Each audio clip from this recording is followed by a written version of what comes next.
Assalamualaikum warahmatullahi wabarakatuh. Di sini kami akan menjelaskan kembali mengenai bab 1 dan bab 2 dari Sistem Informasi Manajemen. Adapun kelompok kami yang bernama Cindy Lukita, Gita Oktaviani, Elvira Gita Kusuma Wardani, dan saya sendiri Diki Hamzah. Komputer pertama kali ditemukan oleh John dan G. Presper pada tahun 1946. Mereka menamai dengan ENIAC. Lalu pada tahun 1950 dan 1951, komputer tersebut sudah di-upgrade, bisa dibilang di-upgrade dengan nama UNIVAC dengan sistem-sistemnya yang lebih canggih.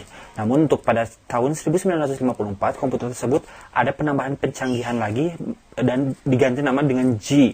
Lalu pada 1960-an, IBM System atau 360 itu telah ditemukan oleh beberapa penemuan, jadi komputer itu bisa di-upgrade lebih bagus lagi. Pada tahun 1970, komputer ditemukan dengan komputer mini, lalu pada 1980 komputer makro. Bisa dilihat dari bagian di atas tersebut.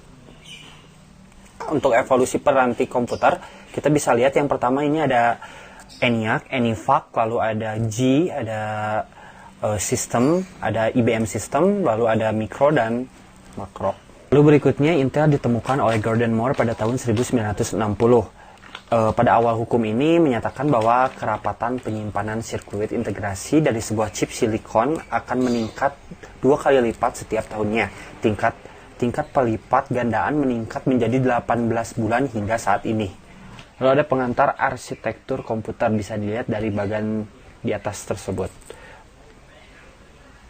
Untuk evolusi di bidang aplikasi komputer, sistem informasi adalah suatu sistem virtual yang memungkinkan manajemen mengendalikan operasi sistem fisik perusahaan. Yang pertama ada sistem fisik.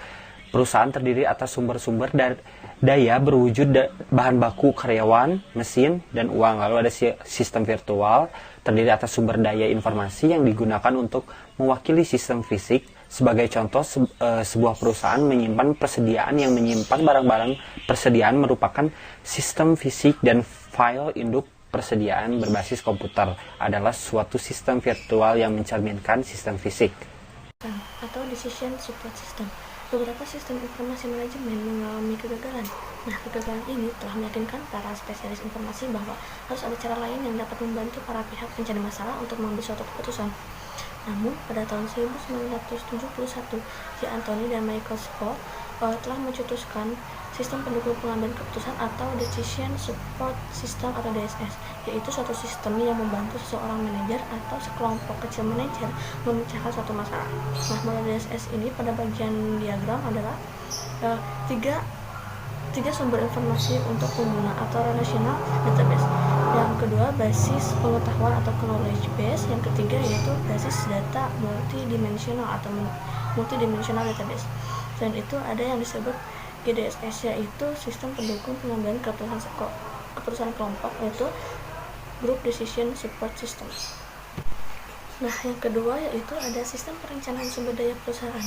Sistem peromsetan transaksi SIM dan DSS, ketiganya dikembangkan tanpa melalui suatu rencana. Penjual panti lunak memberi respon dan mengembangkannya. Untuk memenuhi kebutuhan dari hampir semua jenis organisasi, mereka mencoba produk mereka dengan sistem perencanaan sumber daya manusia atau ERP atau Enterprise Resource Planning. Nah, selanjutnya ada pengguna sistem informasi. Nah, pengguna output komputer adalah para karyawan administrasi akuntansi. Beberapa informasi seperti yang dihasilkan sebagai produk sampingan dari aplikasi akuntansi juga tersedia bagi para penerima dan para manajer. Ketika perusahaan menetapkan konsepsi, penekanan akan bergeser dari data menu ke informasi dan dari karyawan administrasi ke pemecahan masalah. Nah, selanjutnya ada tingkat-tingkat manajemen.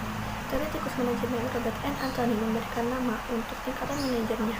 Di antaranya yang pertama ada manajemen puncak atau manajemen utama atau sebagai tingkat perencanaan strategis, contohnya presiden dan wakil presiden.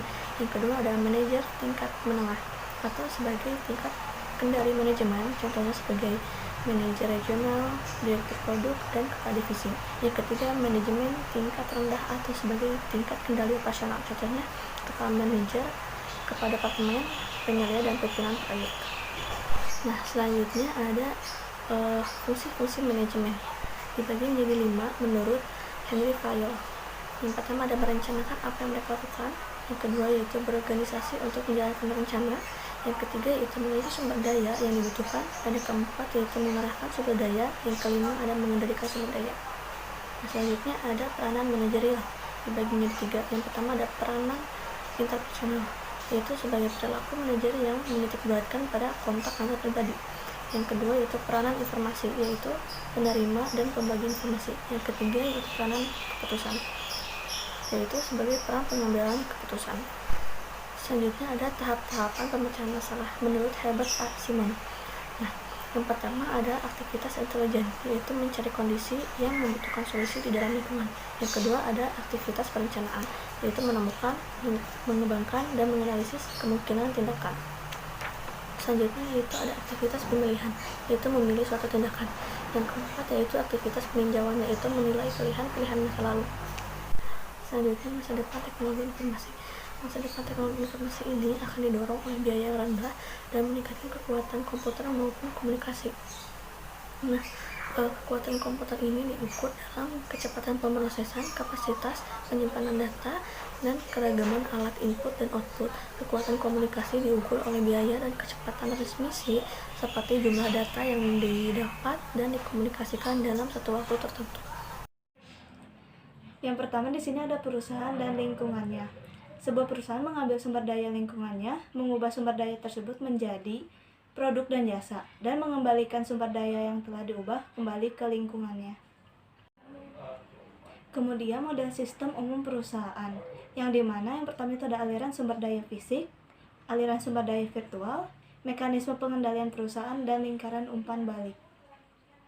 Selanjutnya ada aliran sumber daya fisik. Sumber daya fisik masuk ke sumber daya input, kemudian proses transformasi, kemudian ke sumber daya output, dan terakhir keputusan sumber daya fisik. Aliran sumber daya fisik meliputi pegawai, bahan baku, mesin, dan uang. Ketika berada di dalam perusahaan, sumber daya fisik itu dipergunakan untuk menghasilkan produk dan jasa yang akan dijual oleh perusahaan kepada para pelanggannya, atau dari semua itu akan dijadikan input, kemudian diproses menjadi output yang akan dijual kepada orang lain. Yang kedua ada aliran sumber daya virtual, yang dimana aliran sumber daya virtual ini itu terdiri dari data, informasi, dan informasi dalam bentuk keputusan. Yang ketiga ada mekanisme pengendalian perusahaan. Yang pertama di sini ada standar kinerja yang harus dipenuhi oleh perusahaan jika ia ingin mencapai tujuan secara keseluruhan. Yang kedua ada manajemen perusahaan. Ketiga suatu pemrosesan informasi yang mengubah data menjadi informasi, yang dimana biasanya itu ada di ISO dan SNI. Yang ketiga ada lingkaran umpan balik atau feedback loop, yang terdiri atas sumber-sumber daya virtual. Data dikumpulkan dari perusahaan dan lingkungan, lalu dimasukkan ke dalam proses informasi. Selanjutnya ada perusahaan di dalam lingkungannya, yang dimana sebuah perusahaan tidak akan dapat berfungsi tanpa sumber daya yang diberikan oleh lingkungannya. Lingkungan ini dapat bervariasi dari satu perusahaan ke perusahaan lainnya. Lingkungan juga memiliki 8 unsur yang terdapat di dalam suatu sistem yang lebih besar yang disebut masyarakat. Bisa dilihat di sini ada 8 unsur lingkungan perusahaan. Yang pertama ada pemasok, kemudian komunitas keuangan, pemerintah, komunitas global, pelanggan, pesaing, pemegang saham, serikat pekerja. Yang dimana elemen-elemen lingkungan berada di luar sistem perusahaan dan memiliki pengaruh langsung maupun tidak langsung pada perusahaan. Selanjutnya ada aliran sumber daya lingkungan, yang dimana aliran yang umumnya terjadi itu yang pertama ada aliran informasi dari pelanggan, yang kedua aliran bahan baku kepada pelanggan, ketiga aliran uang kepada pemegang saham, keempat aliran bahan baku dari pemasok. Dan ada juga aliran yang jarang terjadi. Yang pertama ada aliran uang dari pemerintah, kedua aliran bahan baku kepada pemasok, dan aliran pegawai kepada pesaing. Baik, selanjutnya ada pengelolaan aliran sumber daya fisik, manajemen rantai pasokan atau supply chain management, yang dimana jalur yang memfasilitasi aliran sumber daya fisik dari pemasok kepada perusahaan dan melanjutkan kepada pelanggan, yang dimana itu terdiri dari aktivitas-aktivitas berikut ini.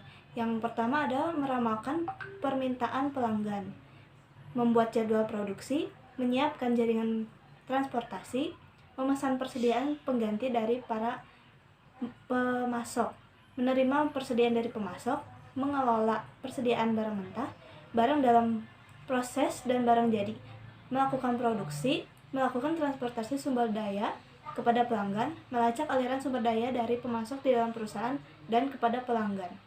Selanjutnya adalah keunggulan kompetitif. Di dalam keunggulan kompetitif, kita sudah mengetahui bahwa sistem informasi dapat digunakan untuk memberikan keunggulan kompetitif kepada perusahaan. Nah, di sini pendukung utama keunggulan kompetitif itu adalah Michael Porter, yaitu melalui rantai nilai, baik aktivitas nilai utama ataupun aktivitas nilai pendukung.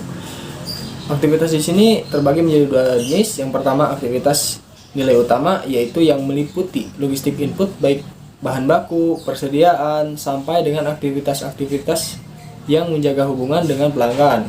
Sedangkan aktivitas nilai pendukung, yaitu yang mencangkup infrastruktur perusahaan yang mempengaruhi aktivitas nilai utama. Selanjutnya, slide kedua, yaitu dimensi-dimensi keunggulan kompetitif. Yang pertama adalah keunggulan strategis, yaitu keunggulan yang memiliki dampak fundamental dalam membentuk operasi perusahaan.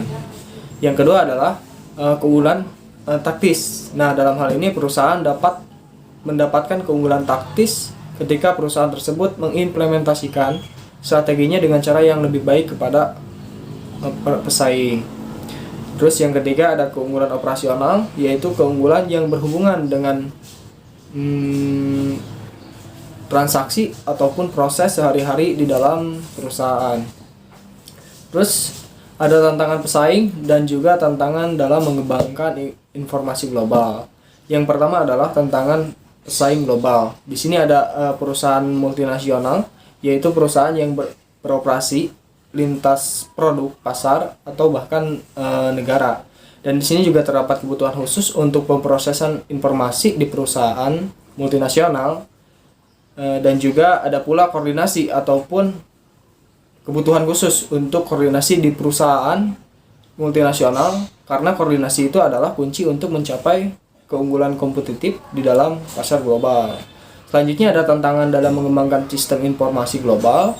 Yang pertama adalah kendala-kendala praktis, yang kedua adalah rintangan budaya komunikasi, yang ketiga adalah masalah teknologi, dan yang keempat adalah kurangnya dukungan dari anak perusahaan. Selanjutnya adalah perencanaan strategis untuk sumber daya informasi. Nah, di sini ada bagi perusahaan dan juga untuk area bisnis.